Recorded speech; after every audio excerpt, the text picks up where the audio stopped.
Eesti Konservatiivse Rahvaerakonna fraktsiooni nimel Mart Helme, palun. Aitäh, härra eesistuja. Kolleegid, kui nüüd minna ajalukku, siis ma mäletan, kui see teema siin päevakorda kerkis, see oli juba päris tükk aega tagasi, siis meie fraktsioon, Eesti Konservatiivse Rahvaerakonna fraktsioon, hääletas selle kahe tooli seaduse vastu. Kui ma õigesti mäletan, siis sotsiaaldemokraadid tookord hääletasid selle poolt.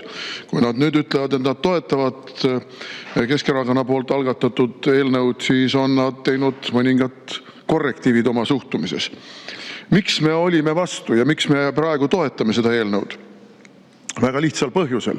Sisuliselt surus Reformierakond tookord selle eelnõu läbi väga selge teadmise ja kaalutlusega, et sel moel pikendatakse oma võimu vertikaali ka kohalikesse omavalitsustesse.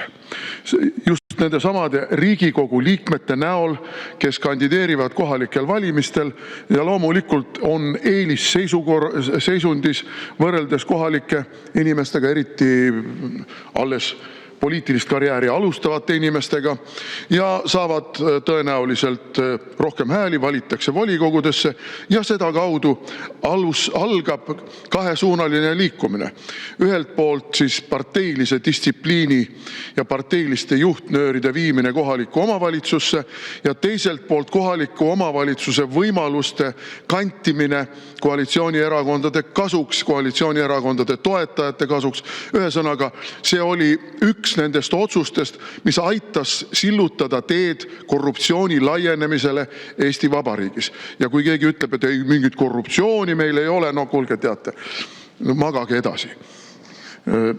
See on kindlasti üks asi. Nüüd teine asi on see, et meil räägitakse niisugusest asjast nagu laiapindne riigikaitse.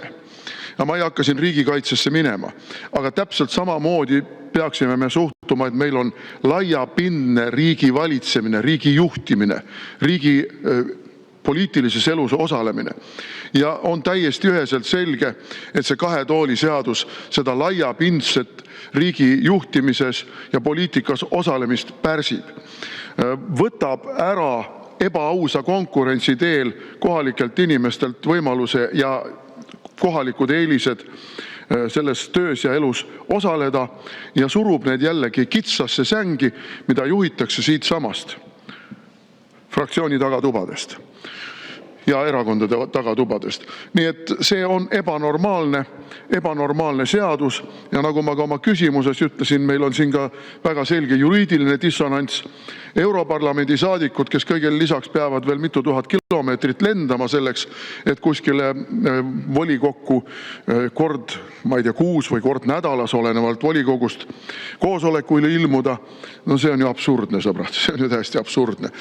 Ja samas on nad kohustatud loobuma Riigikogu mandaadist, kui nad valitakse Europarlamenti, või valima Riigikogu mandaadi ja loobuma Europarlamendi mandaadist. See on ilmselge juriidiline praak ja mis meil siin taga on? Taga on muidugi see, et jällegi saaks ära kasutada tuntud näod, kas või siis häälemagnetite ja partidena selleks, et oma erakonnale parem tulemus teha. See on ebanormaalne. See ei ole normaalne laiapindne riigi valitsemine. See ei ole kõrgema võimu kandja maksimaalne kaasamine riigi juhtimisse ja seetõttu see tuleb likvideerida ja ta likvideeritakse nagunii varem või hiljem. Nii et ma tean, et komisjon on teinud ettepaneku esimesel lugemisel tagasi lükata ja nad tulevad loomulikult ja jõhkralt hääletavad oma avalikkuses täielikult toetuse kaotanud jõuguga selle eelnõu tagasilükkamise poolt. Aga ma kutsun siiski üles toetama seda eelnõud, selle menetlemise jätkamist ja menetlemise käigus sinna ka parandusettepanekute tegemist, nii et see saaks võimalikult hea ja võimalikult kompromisslik kõiki poliitilisi reaalsusi arvestades. Aitäh! Aitäh!